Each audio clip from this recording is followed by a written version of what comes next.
It's easier to love yourself when things are going great. But how do you do this when they don't? And why would it matter to you? Love yourself when you witness your own light and when you witness your shadow. Because if you are only nice to yourself in the good times, this is a conditional love.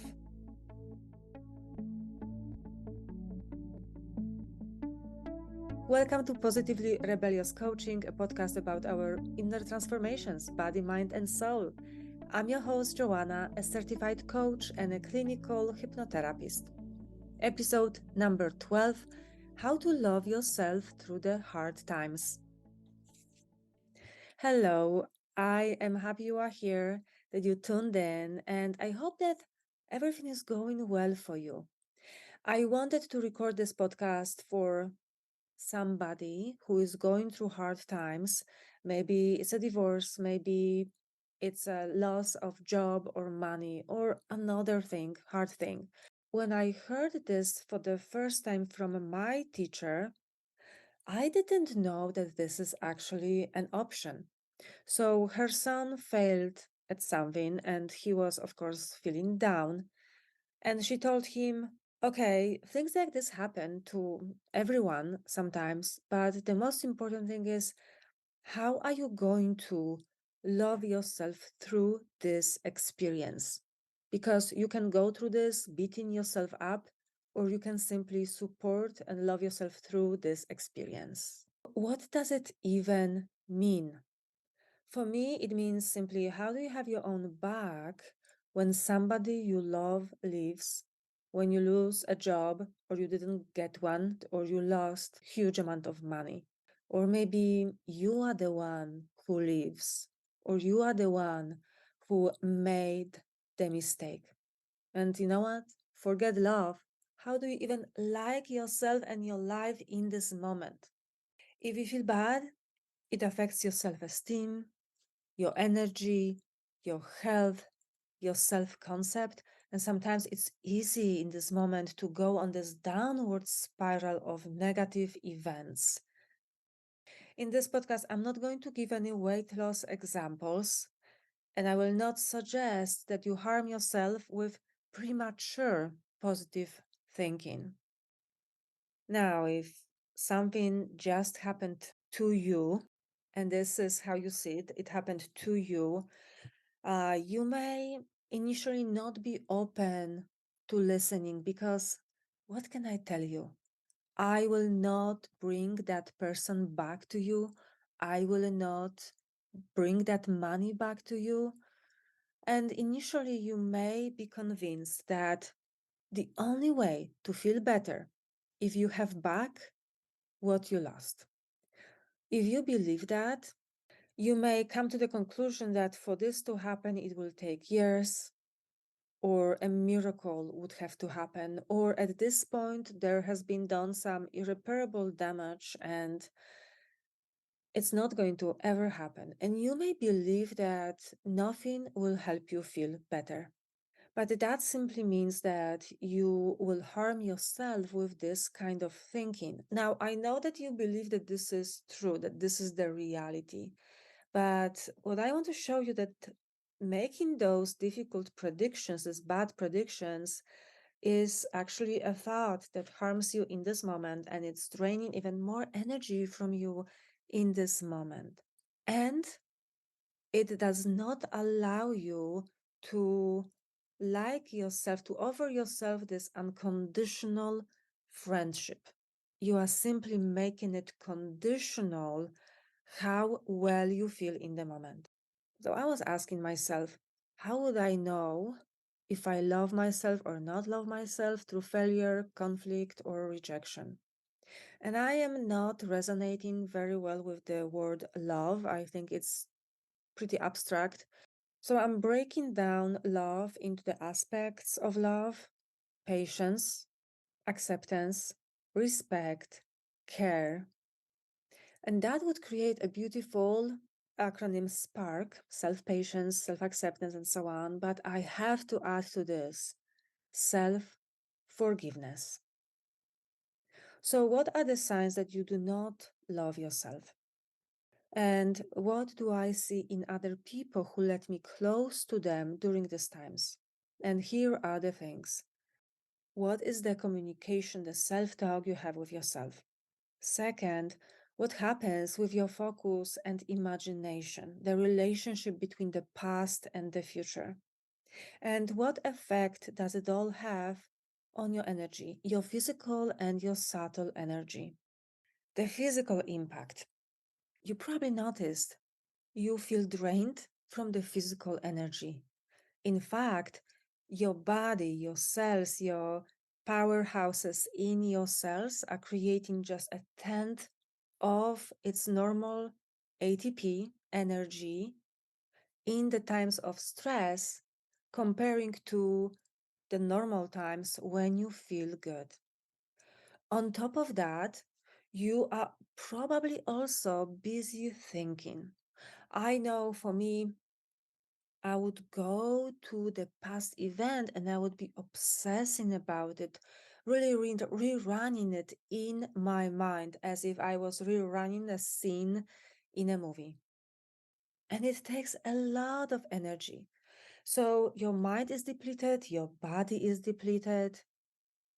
Maybe even you feel like you fell down and you have face in the dust, and there is, on top of that, a heavy stone on your back. What do we do in those moments when we are not aware what's going on, when we are not practicing that unconditional friendship and kindness with ourselves?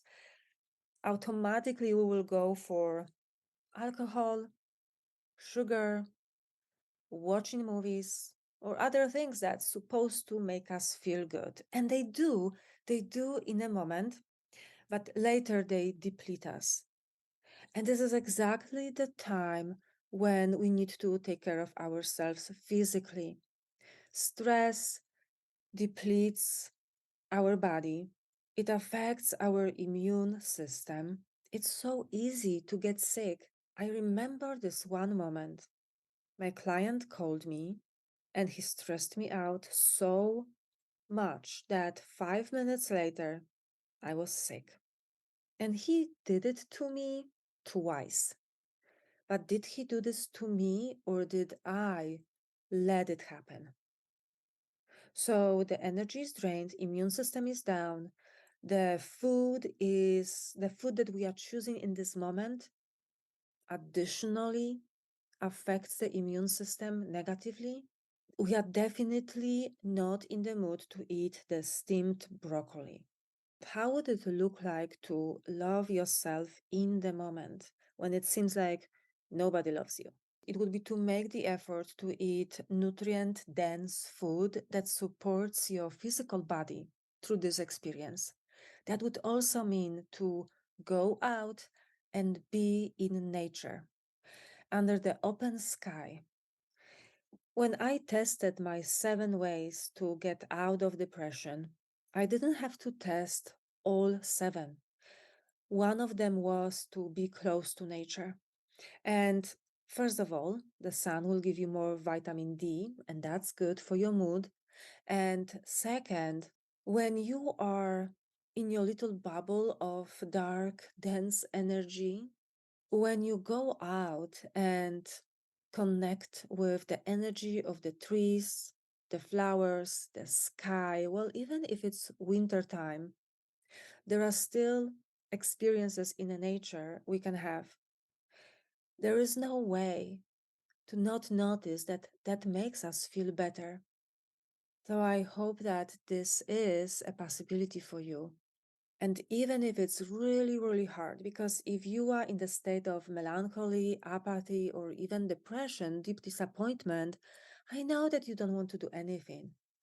You drag your body across your home, everything slows down. But how would it feel to you to really go out and be in the sun, be in nature? And you know what? If you have a pet, maybe you need to spend more time with your pet.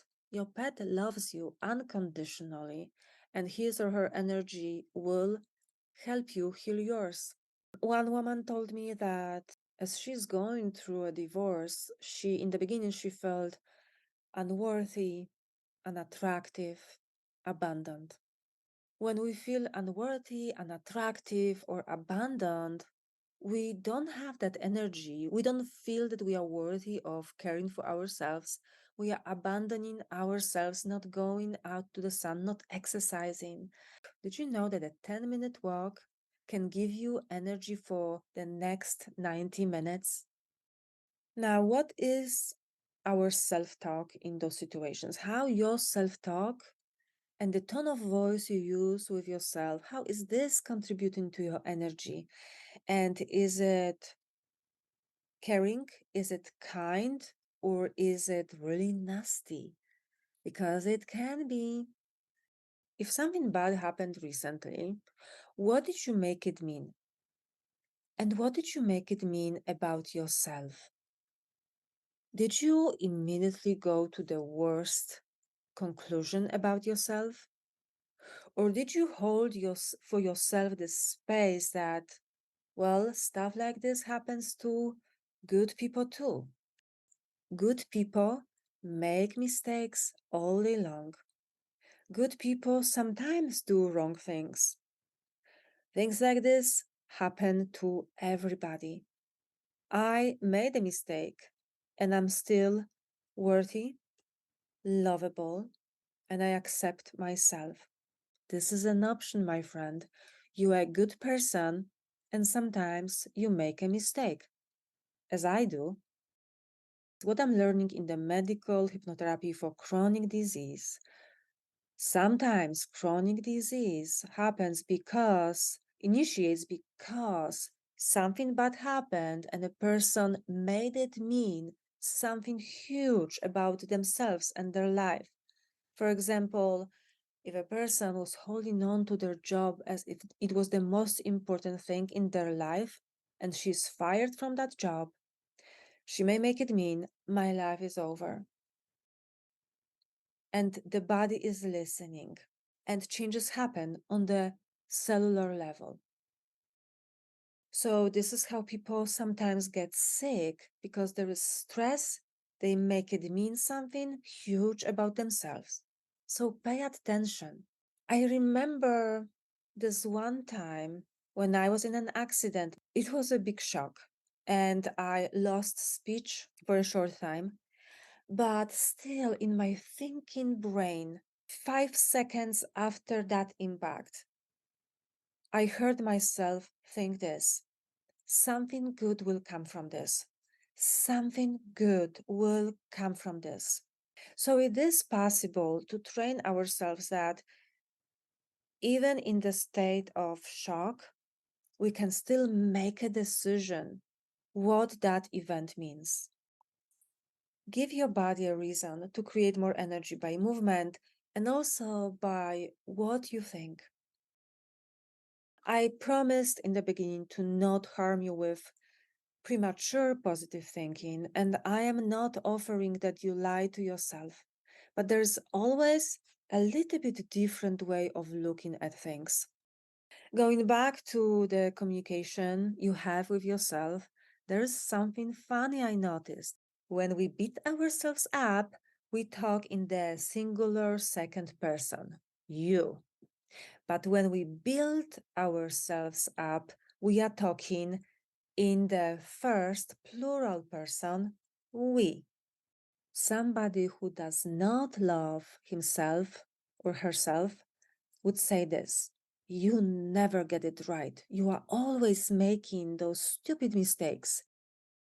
I have somebody in mind, and I don't talk to this person very often, but she seems very composed, and I know that she also sometimes goes through big things. How is she thinking? She probably thinks this: we are not going to let this person to take us down. We are going to go through this experience. We are sometimes talking about self love as self compassion, being kind to yourself. I know that it may not completely resonate with everybody because it may sound too soft, but there is sometimes place for this. But what if that self compassion and self love looks like you are stepping into that brave self, that magnificent genius self? If, let's say, you have ahead of you a lot of meetings with, let's say, lawyers, or some meetings that you dread, you can plan ahead who you are going to be in those meetings. You do not have to give away the power over your emotional state to some random people, because remember, nobody is better than you. Those people are not better than you. One of the realizations that helped me was that, when life is good, everything is going well, we have this conviction that this is how it's supposed to be, that this is how it always supposed to be. But when you look at people's lives, bad stuff happens, sad things happen, and maybe that's the normal thing. Pema Chodron shares a lot of practices for self compassion. And one of the methods that she shares is Tonglen, which is a technique, something that you do in your meditation. When you meditate and whatever pain you are going through right now, imagine that millions of people are going through the same pain right now. And it sounds counterintuitive that we would be thinking about other people's pain. But I will tell you that even helped me with my physical pain. I was sitting in meditation in a group, and of course, meditation always creates some freaking pain in my body. And I then freak out and I wonder, how am I going to sit for an hour with this? So when I applied Tonglen, I imagined that millions of people in the world right now have the same physical pain as I do.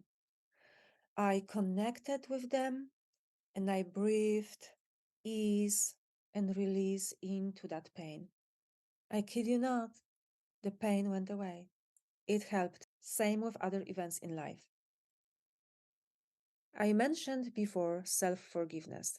How do you do self forgiveness? This is how I did that several months ago. So I was experiencing some self criticism, self judgment, and I simply sat down in meditation and started saying, I forgive myself for criticizing myself for this or that. I forgive myself for ever saying anything depreciating about myself. I forgive myself for making this so much harder for myself. That's enough. All you need to do is to find those little moments when you were not loving to yourself and keep forgiving yourself. And tomorrow, when you will want to go back to those negative habits of negative self-talk, maybe that memory of self-forgiveness will stop you because you will say, ah, forget it. I'm not going to say anything negative about me because in the evening I will have to sit down and do again this self-forgiveness practice. So why don't I save myself some time and simply be nice to myself?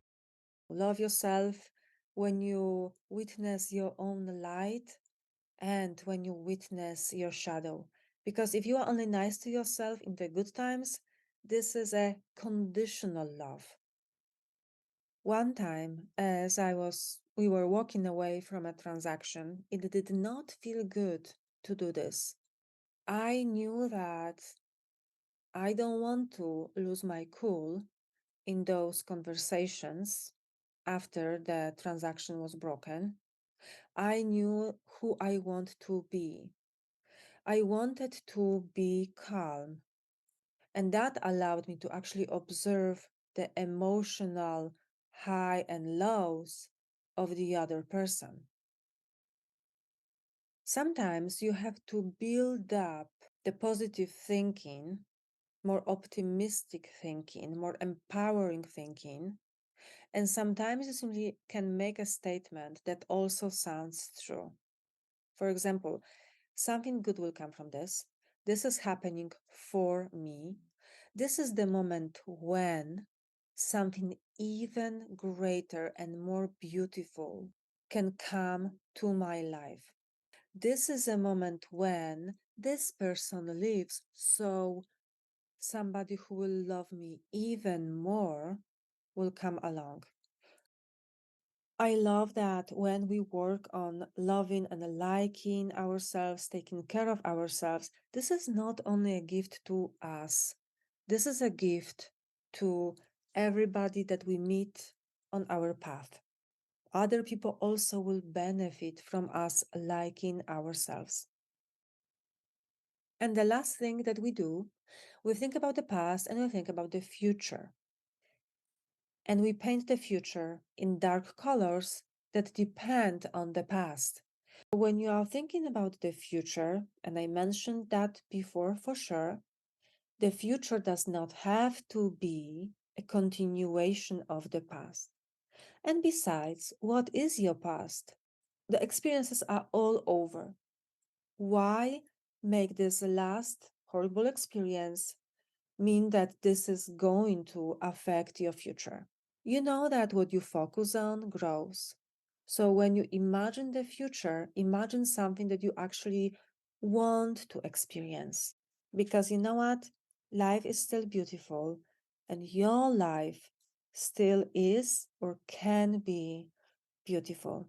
This takes self discipline to take a break from obsessing about the past, worrying about the future, coming into the now, this present moment, and feeling the relief because maybe right now in this moment, everything is okay.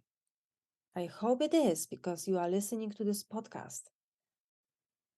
As I'm finishing this podcast, I want to say I wanted this time you give to yourself. I wanted this to be questions and methods you apply to yourself with hopes that it will help you to see yourself from a kinder perspective. And if you need somebody to help you personally, if you don't have the skills to create that transformation for yourself, my short 3-month coaching container may be what will help you break through those inner limitations, self sabotage. In this program, I teach people how to manage their emotions and how to live from more useful emotions. So, this 3-month program may be perfect for this kind of struggles. If you are interested, go to positivelyrebellious.com and schedule the free call. I hope to talk to you in the next episode. Have a beautiful week and thank you so much for listening.